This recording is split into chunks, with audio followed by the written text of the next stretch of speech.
The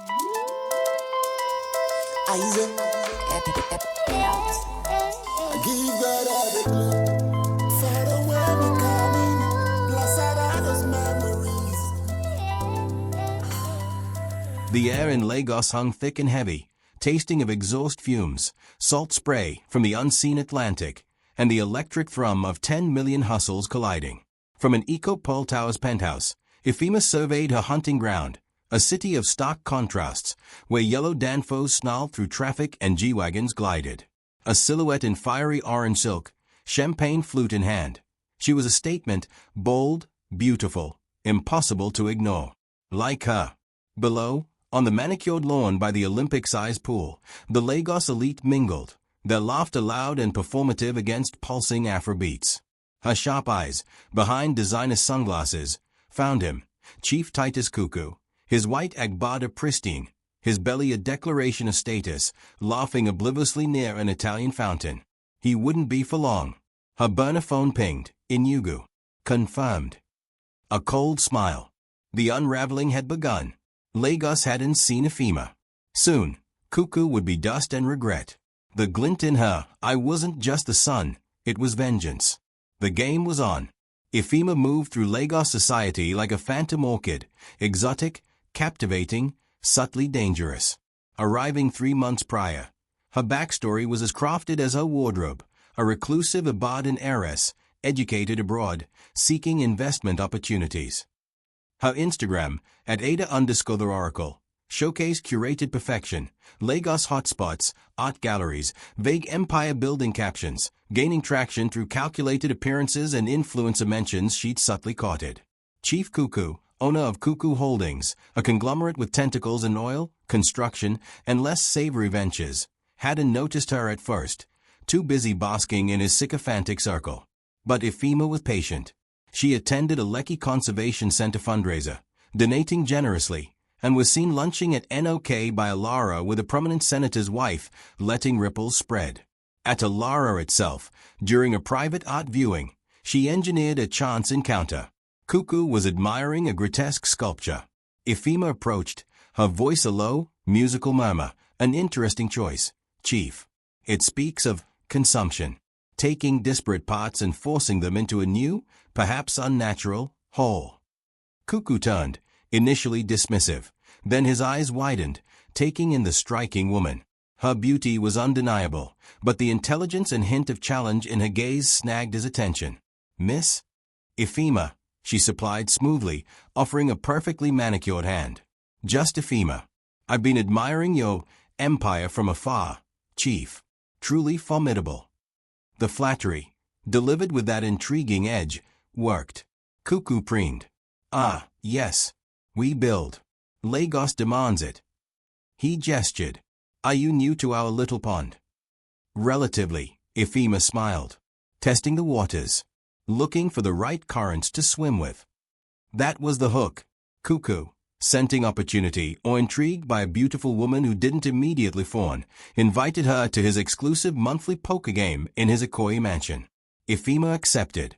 Stage 1, infiltration, complete. The complication arrived as Musa Danjuma. Younger, sharper than Cuckoo, Musa radiated restless energy beneath expensive nonchalance. A fintech magnate from Kaduna old money, he was pure Lagos hustle with a Kaduna edge, shrewd, sometimes reckless, deeply observant. He'd been at Alara, watching Ifeoma's interaction with Cuckoo with undisguised curiosity. Later, at the poker game, seated across from her, while Cuckoo blustered, Musa played with quiet intensity, his eyes rarely leaving Ifeoma, analyzing her. Ifeoma, he said during a lull, his voice smooth. Interesting name. Igbo, isn't it? But your accent, hard to place. Lived abroad long. Ifeoma met his gaze evenly. Long enough. Does it matter where the cat learned to hunt, as long as it brings home the mouse? Musa chuckled. Depends on whose mouse it's hunting. He folded, leaning back. An Ibadan heiress, they say? Haven't heard of your family. And I hear everything. The first probe. Ifeoma masked her annoyance. Perhaps you don't move in the right Ibadan circles, Mr. Danjuma. Some families prefer discretion. Discretion is one thing, Musa pushed, a glint in his eyes. Invisibility is another, especially when investing in Lagos. This city eats secrets for breakfast. Ifeoma simply smiled. Then perhaps I should order lunch. She turned back to the game, but felt his gaze linger. Musa Danjuma was an intelligent, attractive, potentially dangerous problem. Over the next few weeks, Ifeoma deepened her infiltration into Cuckoo's orbit. She fed him carefully selected market information, gleaned from research and ethically gray sources, leveraging her fabricated background and hinting at Enugu connections to play on his greed. Her digital footprint remained flawless, Lagos life mixed with sophisticated business commentary. An accidental tag of Cuckoo in a charity gala photo sparked blog headlines. Mysterious beauty Ifeoma cozy with Lagos big man Chief Cuckoo? New power player in town. But Musa was an unshakable shadow. He'd appear at her meetings, steering conversations to her past. He ran background checks. She knew. Her clean digital trail, routed through VPNs and shell corporations, might not be enough against his human network asking questions in Ibadan and Kaduna. One sweltering afternoon, stuck in 3rd Mainland Bridge traffic, Ifeoma saw #Cuckoo land grab trending, anonymous accounts detailing Cuckoo Holdings forcibly acquiring ancestral land near Ipe. The details were specific. Ifeoma allowed a small, cold smile. She hadn't leaked it herself, but had cultivated the disgruntled ex-employee who did. Phase 2, Destabilization. That evening, at an exclusive yacht party on the Lagos Lagoon, Musa cornered her. So the Twitter trend, he said casually. Nasty business. Cuckoo must be furious. Occupational hazard for men like him, wouldn't you say? Ifeoma replied. Perhaps. But the timing is interesting. Right when he's trying to secure that big government infrastructure contract. Bad press like this could spook the Abuja boys. He faced her. Almost seems orchestrated. Ifeoma's expression was unreadable. You have an active imagination, Musa. And you have impeccable timing, Ifeoma, he countered softly. You appear just as Cuckoo's star seems poised for dimming. Coincidence. Lagos is full of coincidences. Not like you, he said, voice dropping, stepping closer. An undeniable pull sparked between them. Who are you, Ifeoma? Her heart hammered. Push him away, suspicion solidifies. Draw him in, risk everything. She chose deflection, laced with allure. Does it matter, she whispered, gaze drifting to his lips. Maybe I'm just a woman who enjoys a good game. Musa's eyes searched his, seeing walls but also a flicker of something. Vulnerability? Pain? Some games have stakes that are too high, he warned. Maybe, Ifeoma conceded. Or maybe the prize is worth the risk. Cuckoo's booming laugh shattered the moment. Ifeoma gave Musa a fleeting smile and melted back into the party, leaving him more suspicious and intrigued. The revenge plot required precision. Her father, David Okoro, a brilliant Enugu architect, hadn't just been ruined by Cuckoo. He'd been destroyed. In the late 90s, Cuckoo, on a joint sustainable housing project, used stolen funds and forged documents to bankrupt Okoro, seize patents, and leave him decimated. He died years later, a broken man, whispering of Cuckoo's betrayal. Teenage Ifeoma had sworn vengeance. She'd spent years educating herself, coding, finance, social engineering, Krav Maga, transforming into the weapon needed. Her plan wasn't just financial ruin, it was annihilation, exposure, disgrace. She fed information to investigative journalists about Cuckoo's corruption. The #Cuckoo land grab was just a start. The main payload was evidence of massive fraud on a federal construction project Musa mentioned. Bribes, inflated costs, substandard materials. Ifeoma had proof, bank transfers, emails, a secret recording. She needed one final piece, access to Cuckoo's primary server in his Ikoyi fortress to plant corroborating data. She needed a distraction to get into his private office. The opportunity came at Cuckoo's ostentatious solid gold 60th birthday bash at the Eco Hotel Convention Center. Lagos society drip gold. Ifeoma wore a stunning, stark black gown. She knew Cuckoo planned to announce the successful, fraudulent acquisition of the government contract. Musa found her near the champagne fountain. Black? Didn't get the solid gold memo, he teased, eyes serious. I prefer to stand out. You always do, he admitted, lowering his voice. Ifeoma, I did some more digging. That Ibadan family? They exist. But they have no daughter matching your description. No daughter who went abroad. Ifeoma's blood ran cold, but her expression remained placid. People have secrets, Musa. Even families. This isn't a secret, it's a fabrication, he insisted. Who are you protecting? Or who are you coming after? He glanced towards Cuckoo. This vendetta against him. I feel it. It's personal, isn't it? Ifeoma sipped champagne. You ask too many questions. And you give too few answers. But I'm starting to piece it together. The leaks, the bad press, your arrival. You're trying to ruin him. He searched her face. Why? What did he do to you?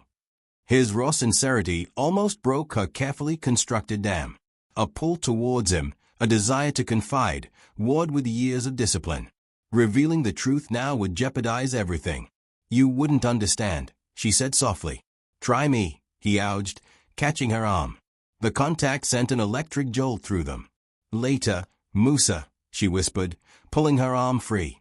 Tonight is for celebration. She needed to focus. Her plan, during Cuckoo's speech, feign illness, ask for a private restroom. Cuckoo, eager to appear gallant, would offer his suite. With security distracted, she'd have minutes to access his office, plant data on his computer, and wipe tracks. It almost worked. Cuckoo, beaming after his contract announcement, readily offered his suite when Ifeoma murmured about the heat. Tunde, his head of security, escorted her upstairs, waiting outside the opulent, unlocked suite. His office was adjacent. Her fingers flew, connecting her slim device. Decryption began. Progress bar crawling. Her heartbeat was deafening. Suddenly, the office door opened. Ifeoma froze. It was Musa. I knew it, he breathed. Seeing her, the device, her panic. I followed you. Tunde owed me a favor. Musa, get out of here. Ifeoma hissed. You don't understand. Oh, I think I'm starting to, he said grimly. You're not just ruining him with bad press. You're planting something. Framing him. Framing. Ifeoma laughed, harsh, brittle. He doesn't need framing, Musa. He's guilty. Guilty of fraud, theft, bribery. Guilty of destroying lives. Whose lives? Your phantom Ibadan family. My father's. The words tore out, raw. He destroyed my father. Titus Cuckoo built his empire on the ashes of my family's name. He stole everything. Musa stared, shock warring with dawning comprehension. Your father, who was he? An architect. Based in Enugu. David Okoro. Musa's blood ran cold. David Okoro. He knew that name, whispered within his own family in Kaduna, linked to his father's early success. Okoro, Musa repeated, barely a whisper. He partnered with Cuckoo, and my father. Ifeoma's head snapped up, disbelieving. Your father? Musa Danjuma? No. Cuckoo acted alone. No, Musa said slowly, pieces clicking with sickening clarity. My father. He provided the initial seed capital Cuckoo used.